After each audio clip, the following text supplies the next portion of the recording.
moment déjà, hein. Et, c'est vrai que nous sommes également bien accueillis chez la famille Popama, là, donc Pasteur Krishna et Pasteur Karishma.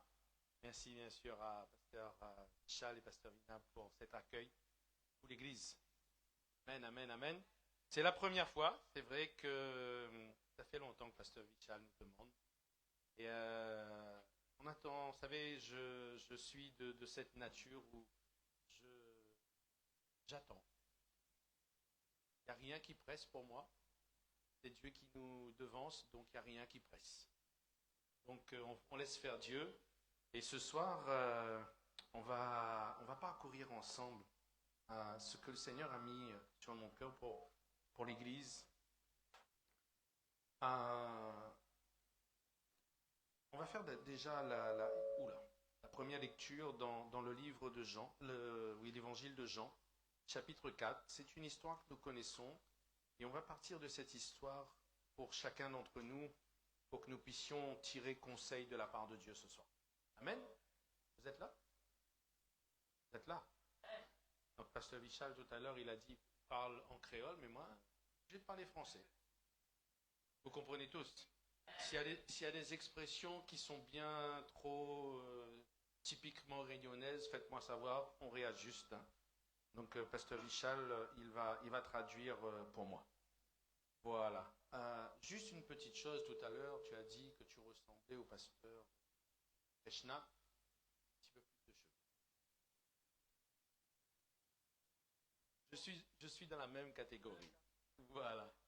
Alléluia. Bon, ça c'était la petite note d'humour. L'évangile de Jean au chapitre 4, il est ici question de la femme samaritaine. Nous faisons une lecture découpée. Chapitre 4, verset 3, il est dit « Alors Jésus quitta la Judée et retourna en Galilée. Comme il fallait qu'il passât par la Samarie, il arriva dans une ville de Samarie nommée Sychar, près du champ que Jacob avait donné à Joseph son fils. Là se trouvait le puits de Jacob. Jésus, fatigué de son voyage, était assis au bord du puits. C'était environ la 6e heure. Une femme de Samarie vint puiser de l'eau et Jésus lui dit « Donne-moi à boire », car ses disciples étaient allés à la ville pour acheter des vivres. La femme samaritaine lui dit « Comment toi qui es juif me demandes-tu à boire, à moi qui suis une femme samaritaine ?» Les Juifs, en effet, n'ont aucune relation avec les Samaritains. Jésus lui répondit, « Si tu connaissais le don de Dieu, qui est celui qui te dit, donne-moi à boire, tu lui aurais toi-même demandé à boire, et il t'aurait donné de l'eau vive. » Seigneur, lui dit la femme, tu n'as rien pour puiser, et le puits est profond. D'où aurais-tu cette eau vive? Es-tu plus grand que notre père Jacob, qui nous a donné ce puits, et qui en a bu lui-même, ainsi que ses fils et ses troupeaux? Jésus lui répondit, quiconque boit de cette eau aura encore soif, mais celui qui boira de l'eau que je lui donnerai n'aura jamais soif. Et l'eau que je lui donnerai deviendra une source qui jaillira dans la vie éternelle. La femme lui dit, Seigneur, donne-moi cette eau, afin que je n'ai plus soif et que je ne vienne plus puiser ici. Amen. On s'arrête là pour un instant. Cette femme samaritaine, nous connaissons bien son histoire, mais il y a différentes facettes dans cette histoire de cette femme. Et la femme samaritaine, elle vient puiser, il est midi, c'est la 6e heure. Pour les Juifs, on commence à compter à partir du 6 heures du matin, quand le soleil se lève à peu près, la 1re heure, la 2e heure, et ainsi de suite. La 6e heure, il est midi. Généralement, on ne vient pas puiser dans cette région l'eau à midi. On vient puiser l'eau le matin et on vient puiser l'eau le soir, mais pas à midi. Elle vient à midi parce qu'elle est dans une situation particulière. Elle est sujet à probablement beaucoup de discussions dans le village. C'est une femme qui est certainement pointée du doigt. Sa vie n'est pas la vie idéale que les uns et les autres peuvent concevoir. C'est une femme qui, chez nous à La Réunion, on dit qui subit les commérages. Je ne sais pas comment on dit ça. Commérages aussi. Donc, et Jésus, il quitte la Judée, donc il quitte Jérusalem, après avoir parlé à Nicodème et ainsi de suite, et il décide d'aller à Nazareth, donc en Galilée. Et là, au milieu du chemin, il y a Samarie qui s'arrête entre Jérusalem et et la Judée oui, entre Jérusalem et Nazareth, et la Galilée, il y a à peu près 100 km à vol d'oiseau. À vol d'oiseau. Donc on est à peu près à 50 km. Il dit Jésus était fatigué. Vous savez que quelquefois, Pasteur Vichal et Pasteur Vina sont fatigués. Quelquefois, ça les arrive. Ça arrive que nous, les hommes de Dieu, nous puissions être aussi fatigués. Ça arrive. Parce que Jésus, il est dit, il était fatigué. Donc, et il s'est assis. Quand on est fatigué, il faut s'asseoir. Il faut s'asseoir, il faut savoir le faire. On n'est pas plus que notre Seigneur. Et là vient cette femme qui vient puiser de l'eau. Et Jésus entame une discussion avec elle, naturellement. Et il commence à dire à cette femme certaines choses qui vont l'interpeller. L'eau, Jésus dit, donne-moi de l'eau à boire. Et la discussion va là-dessus. Elle commence à parler à Jésus, et Jésus lui dit, moi je suis la source. J'ai une source qui, si tu bois de cette eau-là, c'est bon quoi. Tu auras tout. Tu n'auras plus besoin. Et cette femme, tout de suite, elle dit, donne-moi ça. Je veux ça. Je veux ça.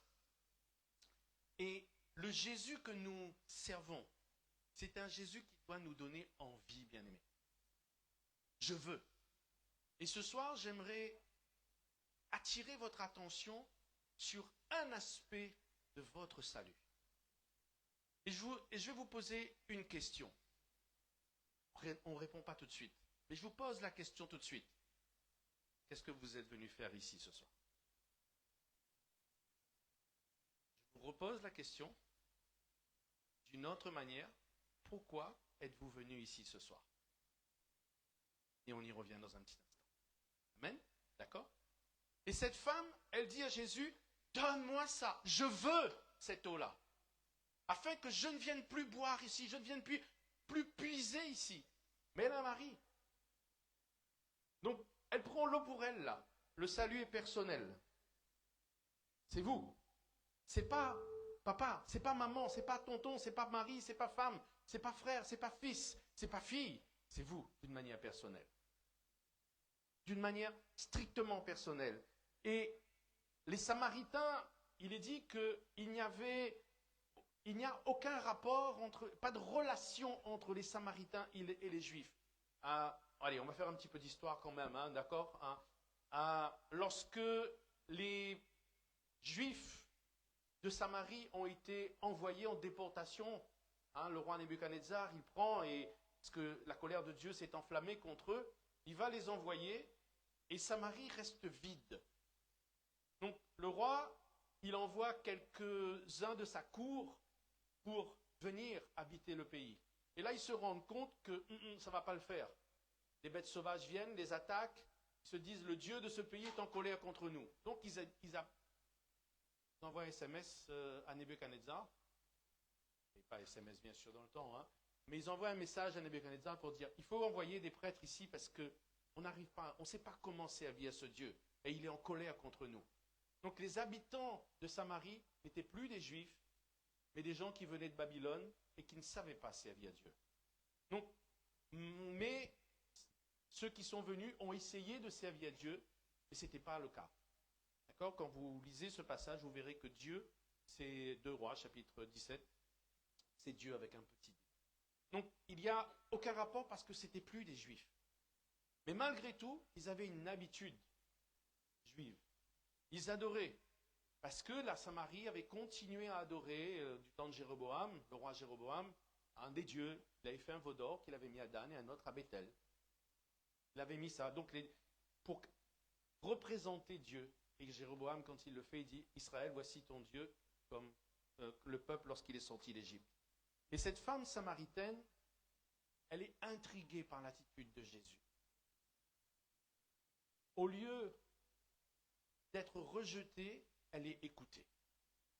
Au lieu d'être accusée, elle est comprise. Jésus la comprend.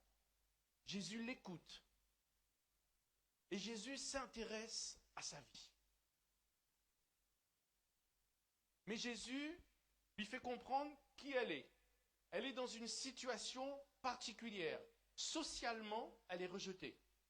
Parce qu'elle vient puiser l'eau, non pas avec toutes les femmes du village le matin, mais elle vient puiser l'eau quand tout le monde est à table le midi, quand il n'y a plus personne normalement au puits, afin de ne pas être critiqué, afin de ne pas être calomnié. Et ce jour-là, il y a Jésus. Et Jésus ne lui dit pas, mais qu'est-ce qui se passe? Pourquoi tu ne fais pas comme tous les autres? Non, non. Jésus commence avec l'eau. Il dit, si tu veux de l'eau, moi j'ai de la bonne eau. Et si tu veux boire de cette eau-là, alors viens, je te donne. Et tout de suite, elle dit oui, parce qu'elle est dans une détresse. Et une des réponses peut-être, c'est que nous venons au Seigneur lorsque nous sommes dans la détresse. Nous nous approchons de Dieu lorsque nous sommes dans la détresse. Lorsque ça ne va pas à la maison, lorsque ça ne va pas dans ma vie personnelle, lorsque ça ne va pas avec le mari, avec la femme, avec les enfants, avec le patron, lorsque ça ne va pas avec la santé, c'est là qu'on s'approche de Dieu. Pas quand tout va bien, c'est quand ça ne va pas. Et Jésus prendra le temps avec chacun.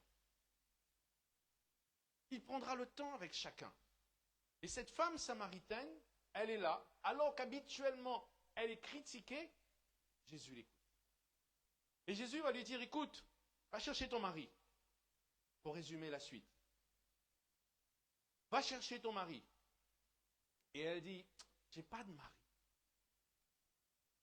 Comme si Jésus ignorait la chose. Non. Jésus l'emmène dans une situation particulière où elle va dire quelle est sa situation. Nous devons apprendre devant le Seigneur à être vrai, authentique. Il y a trop de faux semblants, même parmi les chrétiens que nous sommes. Nous voulons nous donner parfois une apparence. Et souvent je dis, on fera plus d'efforts pour paraître que pour être. Y a-t-il des femmes qui se maquillent un peu au milieu de nous, là? Un petit peu de fond de teint, il y a? Personne, pasteur Richard? Je vois une femme là, une sœur qui est devant moi, qui a bien rouge à lèvres là-haut. D'accord? Je viens de dire authentique. Alors, il y a des femmes qui se maquillent là? Ah, ou ne serait-ce que rouge à lèvres, c'est se maquiller. Hein? Un peu fond de teint, un peu sur les yeux là. Il y a tellement de noms maintenant que je ne connais pas tout ça, mais voilà. On se maquille. Et si je prends pasteur Vichal et moi-même, par rapport même à pasteur Karishma, nous, ça va plus vite pour nous coiffer. C'est fini.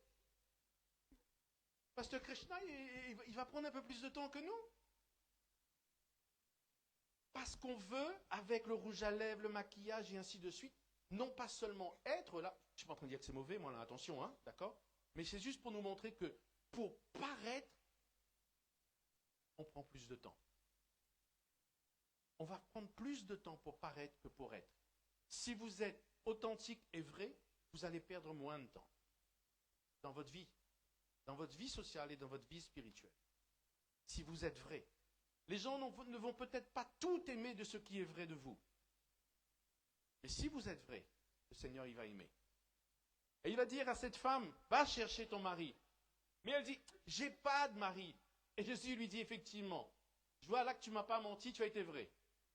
Tu m'as dit, tu n'as pas de mari. Et Jésus maintenant lui dit, l'homme avec qui tu vis n'est pas ton mari. Et tu as eu 5 maris. Ça veut dire que c'était son 6e mari. Et on comprend pourquoi elle était calomniée. On n'a pas tous les détails, mais on comprend pourquoi sa situation n'était pas bonne. Socialement, elle était rejetée. Elle n'avait pas sa place dans ce village. Mais Jésus, lui, il a pris le temps. Il a pris le temps.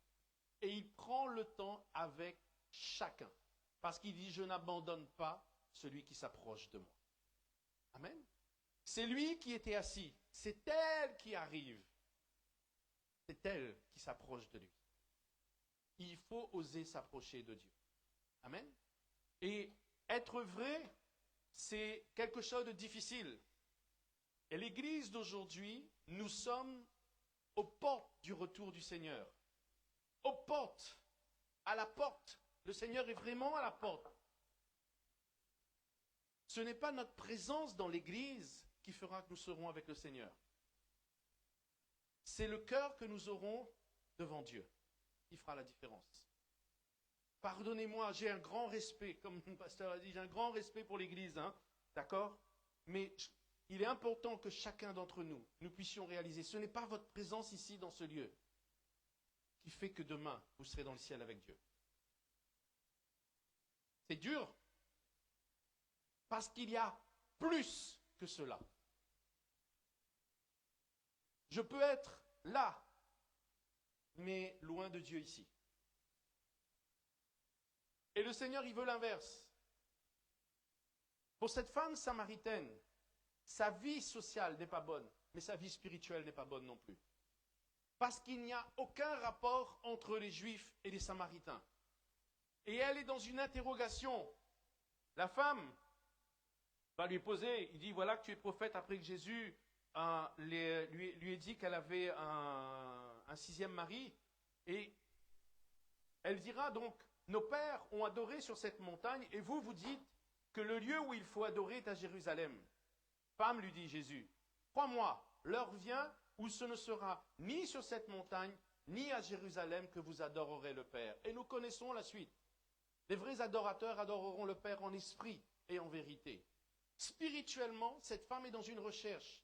Elle sait qu'elle a besoin de Dieu.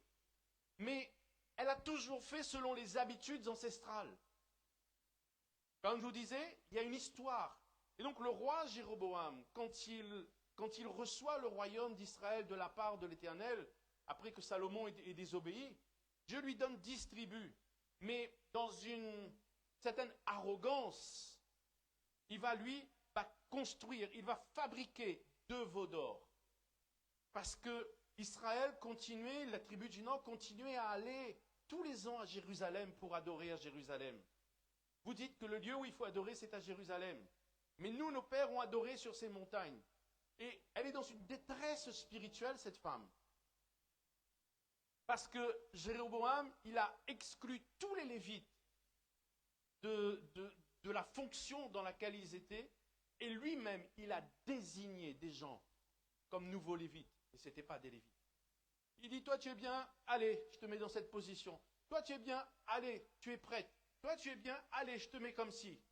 Et il a bousculé les règles d'adoration de Dieu. Il a fait faveur selon la faveur. Ce qui fait que pendant des années et des années et des années, elle est l'héritière de toutes ces pratiques, comme bien souvent chacun d'entre nous. Nous faisons des choses par héritage familial, mais nous sommes dans une détresse spirituelle. Même en étant chrétiens, nous nous approchons de Dieu avec une approche qui est attachée à notre héritage familial. On pense que pour être agréable à Dieu, il faut faire comme ci, il faut faire comme ça. Parfois, on va jeûner plus pour se dire que là, Dieu va me répondre. Dieu ne répond pas à ton jeûne, Dieu répond à ton cœur. Mais si ton cœur est bon et qu'il y a le jeûne avec, c'est bon. Amen. Mais Dieu ne va pas répondre parce que tu mérites. Plus tu dis, je vais prier, et on s'approche de Dieu d'une manière strictement religieuse, qui n'a plus rien à voir avec la véritable adoration de Dieu. On peut louer le Seigneur, mais de manière strictement religieuse. Comme on a fait auparavant. Mais notre cœur. Mais cette Samaritaine, lorsque Jésus lui dit cela, que les vrais adorateurs adoreront le Père en esprit et en vérité, il y a un bouleversement qui se fait en elle. Elle va retourner dans son village et elle va annoncer des choses dans son village. Les Samaritains, comme la parole le dit, il n'y avait aucun rapport entre eux. Aucun. Pourtant, c'est la première fois, on va lire ça ensemble. D'accord ? La femme dit au verset 25, la femme dit, je sais que le Messie doit venir, celui qu'on appelle le Christ. Quand il sera venu, il annoncera toutes les choses que Jésus est en train de dire. Et le verset 26, Vous avez une Bible papier là, soulignez ça dans votre Bible. Hein. Jésus lui dit, je le suis, moi qui te parle. Ça c'est pour nous, chacun d'entre nous. C'est la première fois que Jésus dit qu'il est le Christ. Et il le dit, non pas à un juif, mais il le dit à une femme étrangère. Il le dit à un étranger et en plus à une femme. C'est la première fois qu'il le dit. Qu'il est le Christ, qu'il est le Messie. Le mot Christ signifie le messager, celui qui vient de la part de Dieu. Donc c'est la première fois qu'il le dit. Et il le dit à une femme étrangère. Ça c'est pour nous un message fort. C'est que vous et moi, nous n'étions pas destinés à avoir une relation particulière avec Dieu. Pourtant, un jour, quelque chose s'est passé. Personne ne vous a peut-être écouté, mais il y a le Seigneur qui vous a entendu. Et les mots ne sont peut-être pas sortis de votre bouche, parfois juste quelques larmes. Et la parole de Dieu nous dit que l'Éternel entend le cri de tes larmes. Amen. Et vous connaissez c'est des affiches, mais c'est une réalité. Dans les films américains anciens, enfin, aujourd'hui il n'y a plus trop, wanted, recherché, hein, avis de recherche. Vous connaissez ça? D'accord? Gardez ça aussi en tête. Voyez cette affiche-là et mettez-allez quoi? 1 million de roupies. En dessous, et la photo au milieu là, mettez la vôtre. Qu'est-ce qu'il veut nous dire par là? On y arrive. Hein? 1 million de roupies. Et on revient à la question, pourquoi êtes-vous ici ce soir? Est-ce que vous êtes venu voir un pasteur réunionnais qui est venu? Vous avez vu, pardon, peut-être un petit peu brutal comme ça, vous avez vu l'affiche Revival. Il y aura quelque chose de fort ce soir. Pourquoi êtes-vous venu?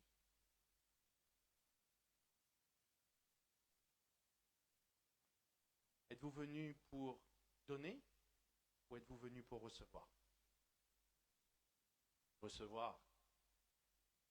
Tous on est comme ça. Pourtant, cette Samaritaine t'apprend une chose. Donner avant de recevoir. Donner avant de recevoir. Et nous tous, bien-aimés, on veut d'abord recevoir. On vient pour recevoir quelque chose de la part de Dieu. Mais peut-être que nous avons besoin justement de changer un peu la manière de faire pour d'abord donner à Dieu. Amen.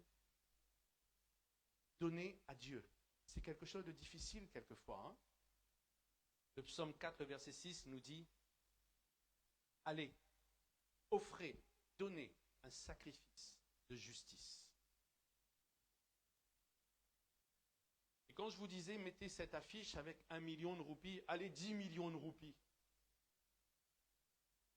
Mais plus le chiffre augmente, moins c'est bon pour vous. Hein.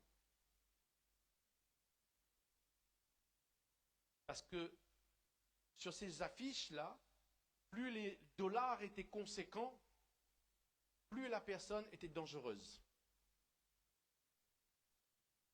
Ennemi public numéro 1. 100 000 dollars. 100 dollars, personne n'était intéressé. Mais 100 000 dollars, si on met une affiche avec votre photo dessus, avis de recherche, comme à l'époque, mort ou vif, 10 millions de roupies, vous avez intérêt à vous cacher. Votre voisin, il va attendre, dès qu'il va vous voir dans votre jardin, dans votre maison, il voudra ces 10 millions de roupies. Oui ou non? Pourquoi je vous parle de cette affiche? Cette Samaritaine avait socialement un rejet. Spirituellement, elle était au mauvais endroit, au mauvais moment, je dirais. Elle ne savait pas, parce qu'elle avait des habitudes.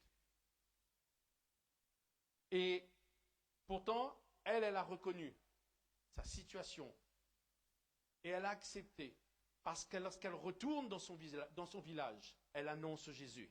Elle va dire, venez, venez écouter, venez voir quelqu'un qui m'a dit tout ce que j'étais. C'est le Christ. Ne serait-il pas le Christ? Venez. Elle n'a pas cherché à recevoir plus. Elle a voulu donner. Elle a voulu donner. Et vous et moi, nous devons réaliser une chose, bien aimés. C'est que nous n'étions pas des gens bien.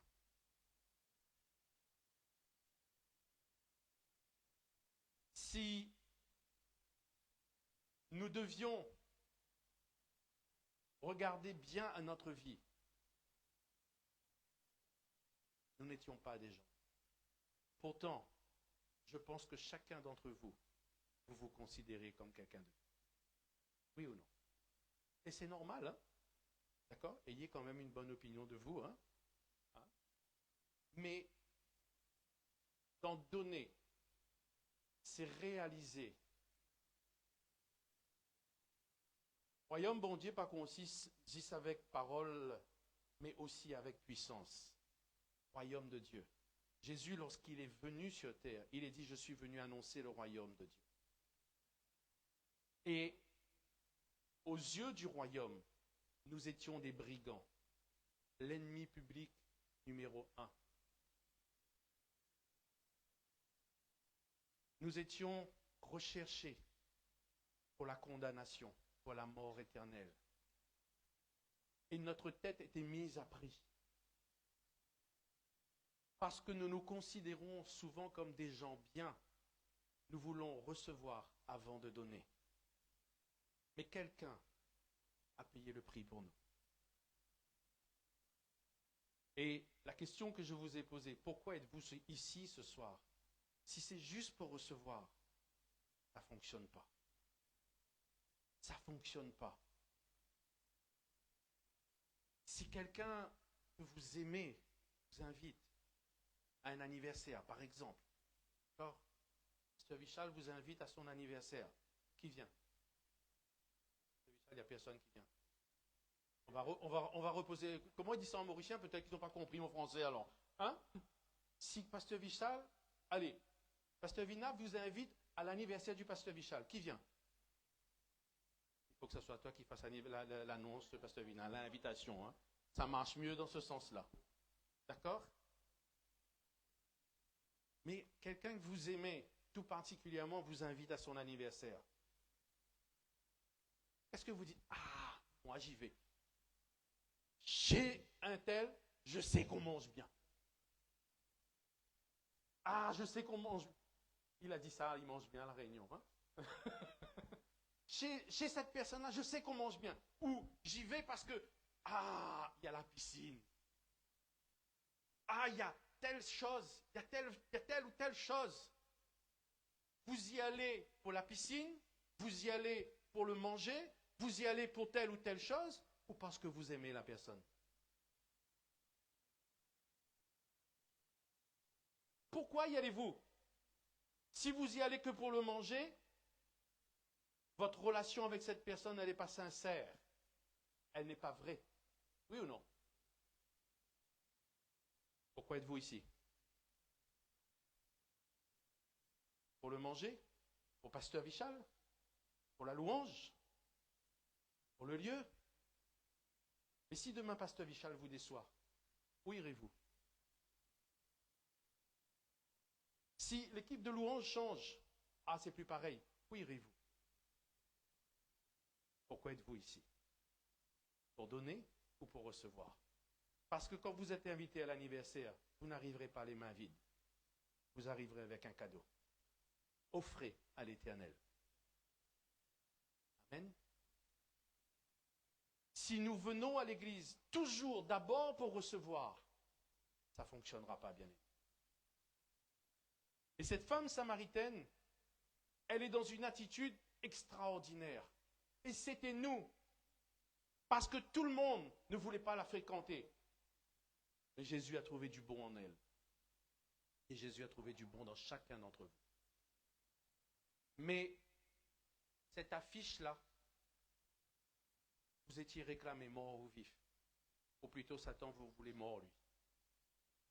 Et le Seigneur dit, de mort que vous étiez, je vous ramène à la vie. Et tout ce que vous aurez à faire pour Dieu doit tenir compte du fait que vous et moi et vous, nous n'étions pas de belles personnes.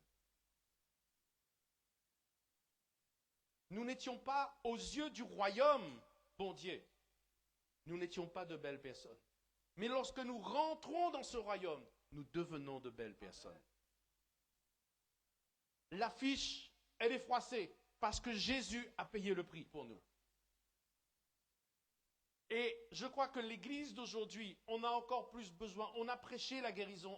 Et il ne faut pas s'arrêter de croire en la guérison, ni en la délivrance, ni en tout ce qui est... Parce que le royaume de Dieu est rempli de toutes ces choses-là. Amen.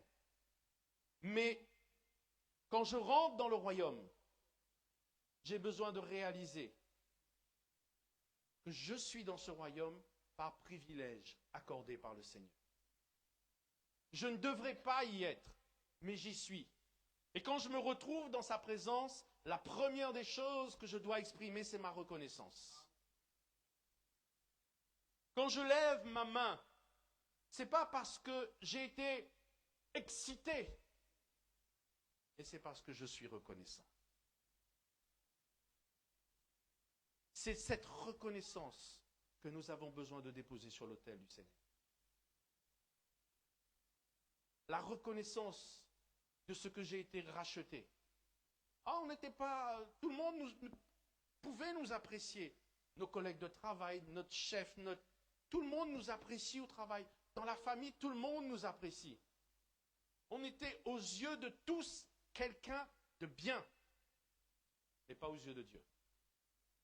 Avant qu'on s'assied au puits, comme cette femme-là, on n'était pas quelqu'un de bien. On est arrivé comme cette femme, socialement cassée et spirituellement détruite.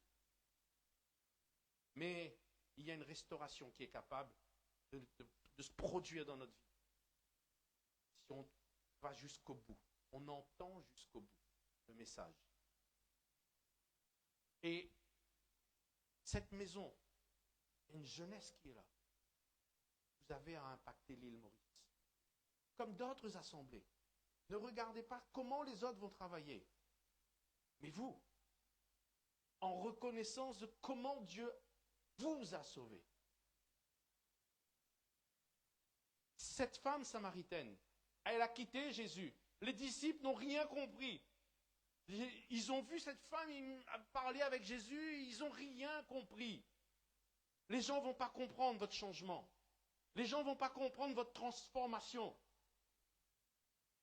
Et parfois même, vous serez encore plus critiqué qu'avant. On va vous rejeter. Alors qu'avant vous étiez aimé de tous, désormais vous serez rejeté. Mais la parole de Dieu nous dit, le jour où le Seigneur les visitera, ils glorifieront Dieu, là même où ils vous avaient calomnié. Amen. Cette femme samaritaine, rappelons-nous, bien-aimés, lorsque Jésus et ses disciples avaient déjà traversé la Samarie. À un moment particulier, les disciples, ils étaient agacés par les Samaritains. Ils étaient agacés. Et les disciples ont dit, Seigneur, tu veux que nous commandions au feu du ciel de descendre et que les feux les consument? Jésus a dit, ne savez-vous donc pas de quel esprit vous êtes animés?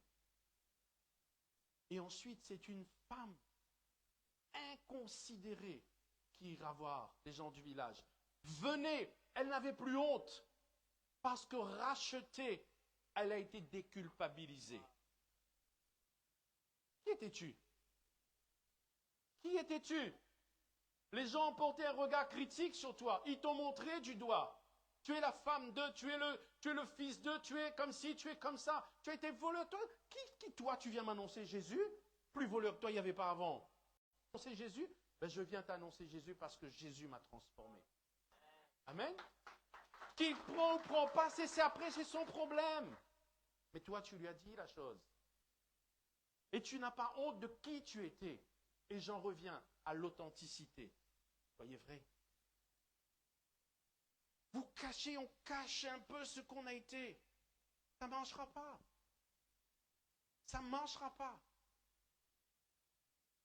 Et ça va vous coûter un peu, pas en roupies, mais ça va vous coûter dans l'orgueil, dans le paraître. C'est difficile. C'est parfois difficile. Quand les gens ont fait la prison et qu'ils rendent leur témoignage. Il y aura toujours quelqu'un, même dans l'église, oui, ça a fait la prison. La semaine dernière, ils étaient assis à côté, cette semaine, ils changent de chaise. Ce n'est pas celui qui a fait la prison, dans ce cas, qui a besoin de changer, c'est l'autre. Quand le Seigneur reviendra, l'un était peut-être en prison, mais l'autre demeurera éternellement dans sa prison. On ne pourra pas faire autrement, bien-aimés. Nous devons réaliser que l'Église n'est pas là pour nous faire du bien, mais l'Église est là pour servir le Seigneur. Si vous venez à l'Église pour que l'Église vous fasse du bien, le jour où vous ne ressentirez plus ce bien, vous vous sentirez plus à votre place dans l'Église. Et l'Église nous demande fidélité, non pas à un bâtiment, une structure, mais à Dieu. Là où Dieu t'appelle, là où Dieu te plante, enracine. Enracine-toi, prends racine. Et fais en sorte que tu deviennes un arbre capable de porter du fruit, 30, 60 et 100 pour un. Amen. Que les oiseaux viennent se réfugier. Tu ne sauras pas comment, pourquoi, mais quand tu iras dans un bureau, tu iras acheter des vêtements, tu vas parler à quelqu'un et la personne, tout de suite, elle va commencer à te dire « C'est bien, pas de problème, désolé, je vous ai donné ce vêtement-là, mais je n'ai pas la tête à ça aujourd'hui, il m'est arrivé. » Et elle commence à vous raconter ses problèmes parce que vous êtes devenu l'ambassadeur de Christ. Et parce que vous êtes ambassadeur de Christ, la Samaritaine s'approche de vous pour vous raconter les choses. Et vous lui dites, viens, il y a de l'eau pour toi. Il y a de l'eau pour toi. Les choses vont changer pour toi. Et la personne vous parle. Et vous savez, papillon, la lumière attire papillon, hein? Oui ou non? La lumière attire papillon. Quelquefois, vous dites, Seigneur, comment je fais? Je ne sais pas quoi dire. J'ai l'impression que tout le monde vient me raconter ses problèmes. La lumière attire papillon. Amen. Vous êtes la lumière. Obligé que les gens viennent vers vous. Et ils vous racontent. Mais Seigneur, j'ai moi-même beaucoup de problèmes à gérer. Ben alors le Seigneur a dit, viens, toi qui es chargé et fatigué, viens, et je te donnerai du repos. Amen. Viens, je te donnerai du repos. Amen. Donc, cette Samaritaine est... on va juste évoquer ce verset.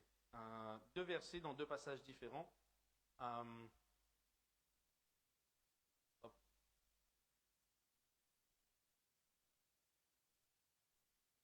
Que je le retrouve. Dans Jean. Voilà. Plusieurs de Samaritains de cette ville crurent en Jésus à cause de cette déclaration formelle de la femme. La foi qu'elle a mise dans sa déclaration a touché le cœur des uns et des autres. Ça a impacté. Elle n'avait pas besoin, et elle n'avait pas 6 mois de conversion. Elle n'avait pas 6 ans de conversion. Elle n'a pas attendu que toute sa vie soit changée, bouleversée. Dès qu'elle est sortie avec Jésus, là au puits, elle est allée dans le village et elle a commencé. C'est là qu'elle a commencé. L'Apocalypse nous dit quoi? Ce que j'ai contre toi, chapitre 2, lorsqu'il parle à l'église Éphèse, ce que j'ai contre toi, c'est que tu as abandonné ton premier amour. Quelquefois, les jeunes convertis sont plus zélés que les anciens. Et pas quelquefois, souvent, tout le temps. Laisse faire. Il va faire. Il est jeune. Non. Et bien sûr, chaque jeune converti a besoin, moi j'appelle ça la fougue du jeune étalon. Un jeune converti, il a l'impression qu'il sait tout faire. Non, de temps en temps, il faut viens. Calme-toi un petit instant. C'est aussi nécessaire quelquefois. C'est aussi nécessaire. Mais, donc, ces Samaritains, de cette ville crurent à cause de cette déclaration. Il m'a dit tout ce que j'ai fait. Aussi, quand les Samaritains vinrent le trouver, ils le prièrent. Alors, aussi, verset 40, aussi quand les Samaritains vinrent le trouver, ils le prièrent de rester auprès d'eux et il resta là 2 jours. Amen. Ils ont vu que la chose était bonne. Ils ont dit, reste là avec nous. C'est bien ça. Ils ont dit, reste là avec nous. En opposition à cela, je vous invite à aller regarder dans l'évangile de Marc, lorsque Jésus traverse le pays de Gadara, il y a ce fameux Gadarénien rempli d'une légion de démons. D'accord? Et la légion est chassée, bien sûr. L'homme, il est dans son bon sens. Que font les gens de la région? Ils disent à Jésus, allez, s'il te plaît, ne reste pas là. Va-t'en, va-t'en.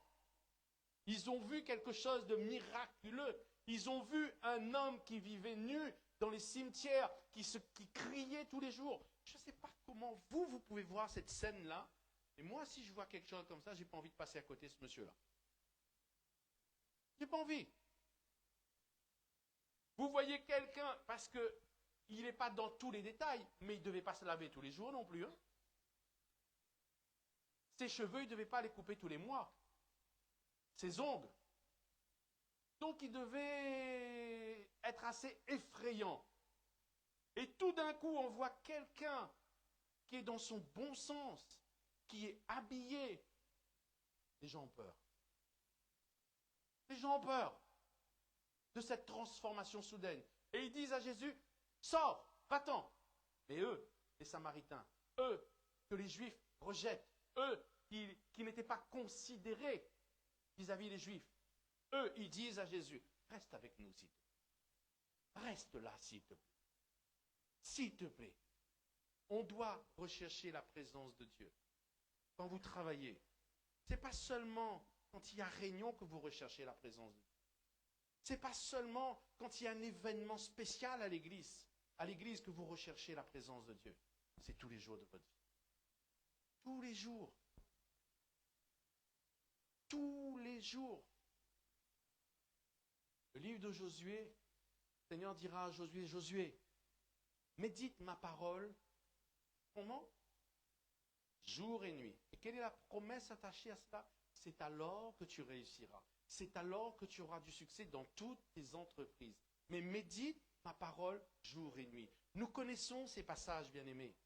Nous connaissons l'évangile de Matthieu qui nous dit « Recherchez premièrement le royaume des cieux et sa justice, et toutes choses nous seront données par-dessus. » Recherchez le royaume de Dieu, le royaume des cieux et sa justice, et toutes choses nous seront données par-dessus. Pourtant, on travaille à l'envers. On veut toutes choses, et après vous dit, Seigneur, si ça fonctionne, là je marche avec toi. Et ça répond à la question, pourquoi êtes-vous là? Si vous êtes venu seulement pour un toucher de Dieu, sans rien lui offrir. Avant nous, les hommes pieux ont dit, je n'offrirai à l'Éternel rien qui ne me coûte quelque chose. Qu'êtes-vous prêt à offrir ce soir à Dieu qui vous coûte? Qu'êtes-vous prêt à déposer de son autel pour recevoir quelque chose de lui?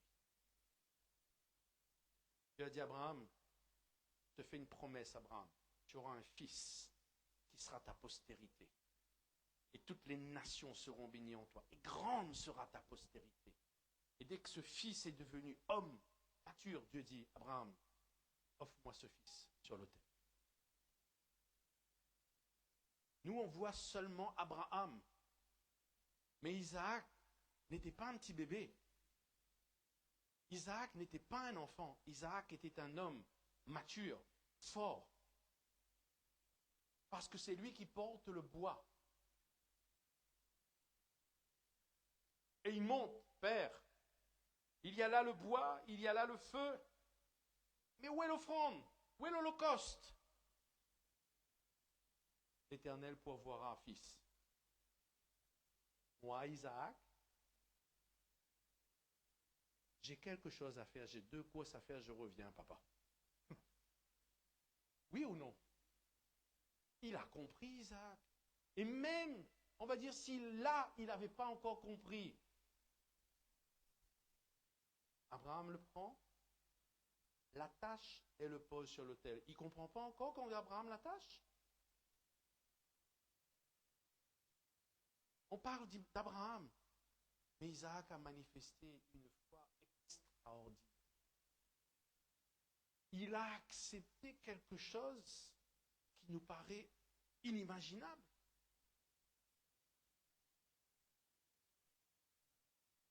Est-ce que tu es prêt à déposer sur l'autel? Il est venu recevoir. Et il est Yahvé Jireh, celui qui pourvoit. Il va pourvoir pour toi.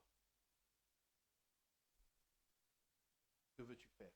Cette Samaritaine, elle était rejetée, mais elle est rentrée dans le village. Et elle a dit, hé, tout le monde, j'ai quelque chose à vous dire. Les gens auraient pu dire, mais tais-toi, tu sors d'où toi? Tu es qui toi? Voilà, j'ai rencontré un homme. Et elle ne s'est pas tue. Bartimée, il entend que Jésus passe. Il est aveugle, mais il n'est pas sourd. Jésus, fils de David, aie pitié de moi. Chut, Bartimée. Les voisins sont au courant qu'on allait un peu crier. La maison là, elle ne va pas faire de problème. Mais on lui dit, Bartimée, tais-toi.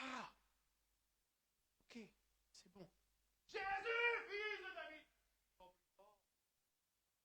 Aie pitié de moi. Et Jésus est interpellé. Que veux-tu que je fasse pour toi, Bartimée? Que veux-tu que je fasse pour toi? Qu'est-ce que Bartimée répond? Que je retrouve la vue. Amen. Mais quand les disciples disent, Bartimée, lève-toi, prends courage, le maître t'appelle, qu'est-ce que fait Bartimée? Il se lève et il jette son manteau. Il jette son manteau. Il est mendiant parce qu'il est aveugle, parce qu'il ne peut pas travailler, rejeté encore une fois de la société. Il jette ce manteau. Il sait que là, il dépose quelque chose qu'il ne reprendra plus sur l'autel. Amen. Et c'est bien aimé, c'est ce qu'il nous faut comprendre. Il nous faut déposer définitivement certaines choses sur l'autel. Définitivement. Si vous ne voulez pas que les cycles recommencent dans vos vies, déposez définitivement. Sinon, le cycle se... La parole de Dieu nous dit, lorsqu'un esprit est chassé, il revient. Et si vous lui redonnez l'occasion, vous allez dire, mais c'est plus difficile, j'y arrive plus, parce que... Ah oui, parce que le Seigneur dit, la situation sera pire qu'avant. Déposez, mais définitivement. Les situations peuvent être difficiles pour vous, comme pour tout le monde, bien aimé. Et cette Samaritaine, elle nous donne un exemple et une leçon. Et Jésus dit, je le suis, moi qui te parle. Alors si votre affiche, en fonction de qui vous étiez, vous direz vous-même, évaluez-vous sur cette affiche, avis de recherche, mort ou vif. Quelle était la valeur de votre vie? Vous savez, quand ces gens étaient dans ces situations dans l'Ouest américain et dans tous les États-Unis d'ailleurs, mais quand ils étaient dans ces situations, ils ne réalisaient pas, ils n'avaient pas forcément conscience qu'ils étaient des mauvaises personnes. C'était un mode de vie qu'ils avaient. C'était comme ça. Et ils tuaient peut-être par facilité. Et voler une banque, c'était une facilité. Être un brigand, être un renégat, c'était une facilité pour eux. Mais eux, ils ne voyaient pas ça. Et peut-être même que là-dedans, ils voyaient une certaine gloire. Être recherché, être l'ennemi public numéro 1, c'était une certaine gloire. Être un brigand, c'était une certaine gloire. Parfois, nous ne réalisons pas la situation qui est la nôtre. Nous estimons que nous n'avons rien à changer. Que tout va bien pour nous. Qu'on est parfait, en quelque sorte.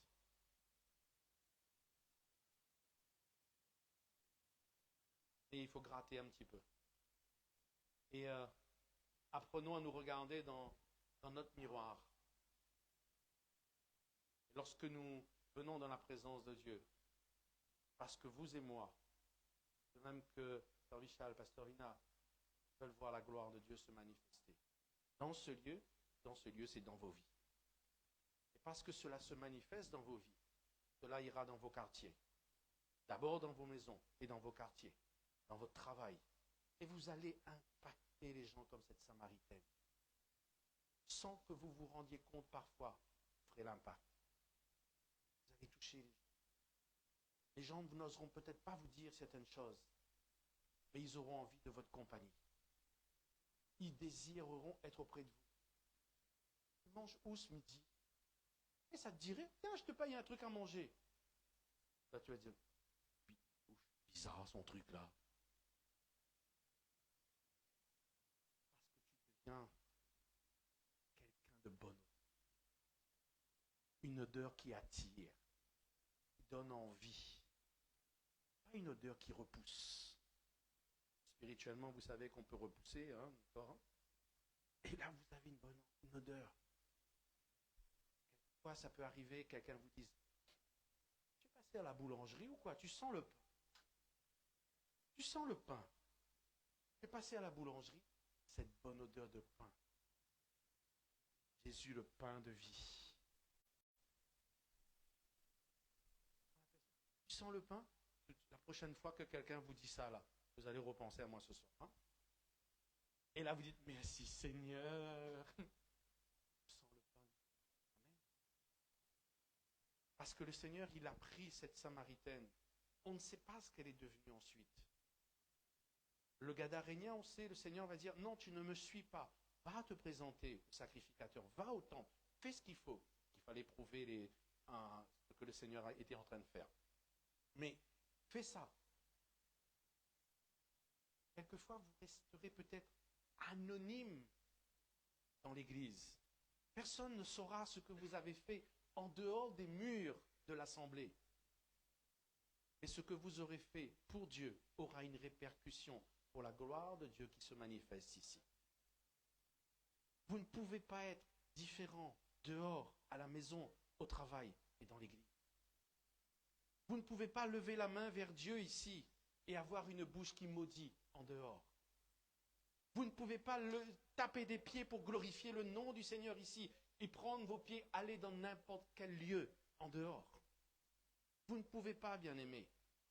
C'est plus compatible. Lorsque nous venons, nous devons, si nous avons mal agi, le Seigneur a prévu toutes choses. Il dit que chacun s'examine. Tu rentres, dans le temps même de la Sainte Seine, il dit que chacun prenne, parfois il est dit sans discernement. Donc ça nous dit aussi, prends avec discernement. Tu demandes pardon, Dieu te fait grâce, parce qu'on est encore dans le temps de grâce. Et c'est ce que les gens ont besoin d'entendre également. Leur tête est mise à prix, mais on est dans le temps de la grâce. Comme notre tête a été mise à prix, l'ennemi n'attendait qu'une seule occasion, nous tirer une balle en pleine tête, nous faire mourir. Et il nous a accablés de toutes sortes de choses. Et plus vous êtes accusés par l'ennemi, plus vous vous écrasez sous le poids des accusations.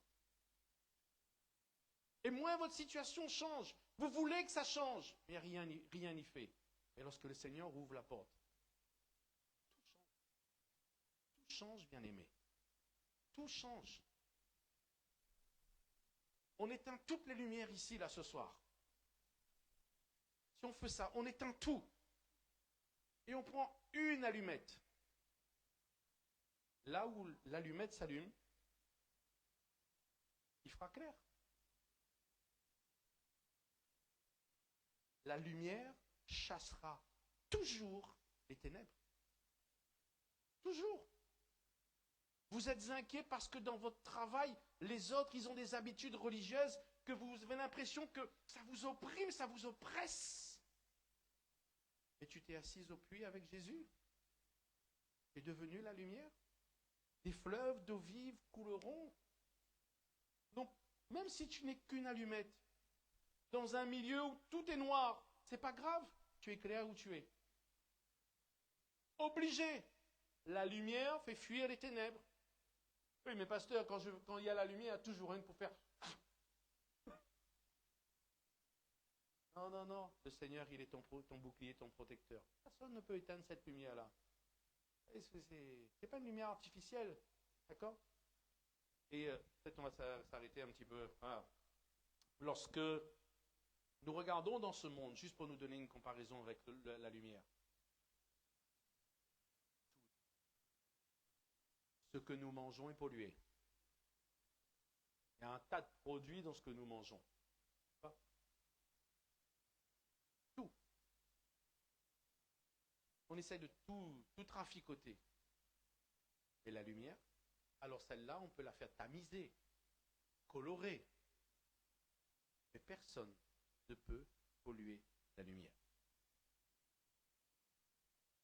Il y aura peut-être, même la lumière du soleil, on aura des nuages, un brouillard de pollution, mais qui fait que la lumière ne passe pas.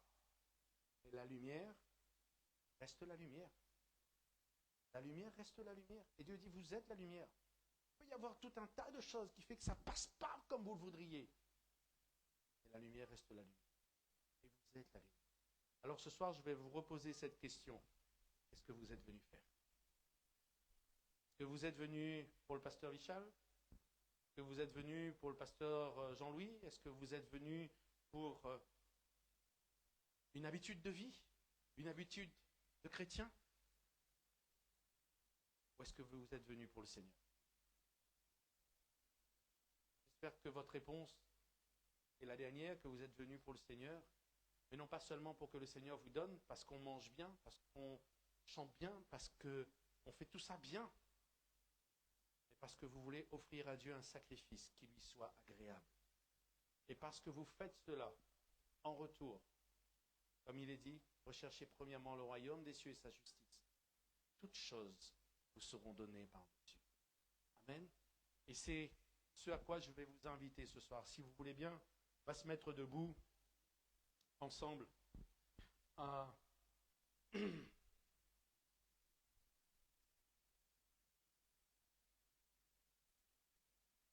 Alléluia.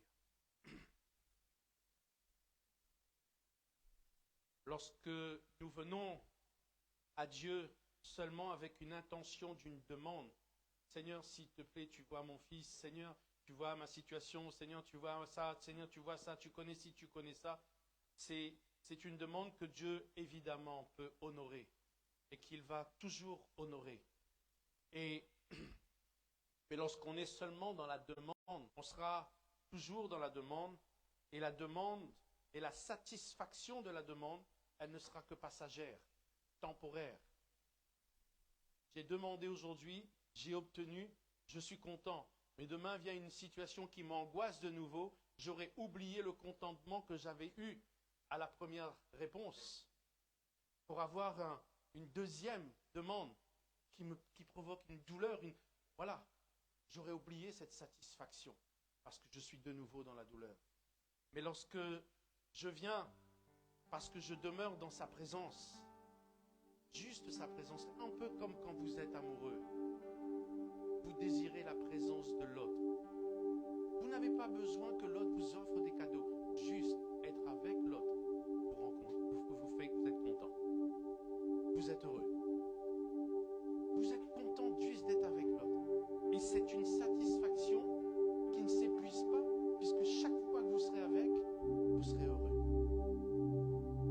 Même si l'autre, de temps en temps, vous fait un petit peu l'amour. Vous ne pouvez pas trop content, parce que si vous êtes amoureux, vous arrivez un peu en retard, vous fait un petit peu la tête. Il y a une satisfaction d'être avec. Et lorsque nous venons à l'église, nous devons être dans la recherche de cette satisfaction, non pas de la demande de que je fais à Dieu, mais d'être là où Dieu est également. Là où 2 ou 3 sont rassemblés en mon nom, je suis présent. Et nous disons bien, je viens rendre un culte agréable à l'Éternel. Amen.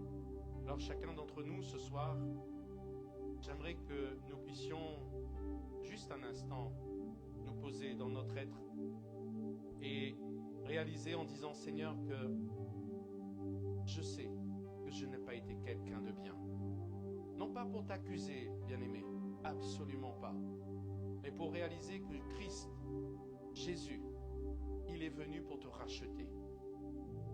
Et parce qu'il t'a racheté, il t'a racheté afin que tu sois libre. Mais qu'aujourd'hui, c'est les règles du royaume qui s'appliquent à ta vie, sans oublier qui tu étais. Si de nouveau, tu quittes le royaume en dehors, et il y aura un déchaînement de chasseurs de primes contre toi, c'est-à-dire dans le monde des ténèbres, il y aura un déchaînement contre toi qui voudront te terrasser, qui voudront te détruire d'une manière ou d'une autre pour obtenir gain de cause, pour obtenir la prime offerte sur ta vie. Et ce soir, vous qui êtes là, dire Seigneur, je m'approche de toi pour recevoir, oui, mais d'abord pour te donner. Apprends-moi de nouveau à venir t'offrir. Chacun d'entre nous. Seigneur, tu connais chaque cœur ce soir. Seigneur, tu connais chaque... Et évidemment les uns et les autres. Seigneur, certains sont aux prises avec tellement de souffrances, tellement de difficultés. Et Seigneur, comme cette Samaritaine qui a dû faire face à des accusations, à des commérages, à des situations particulièrement difficiles à vivre,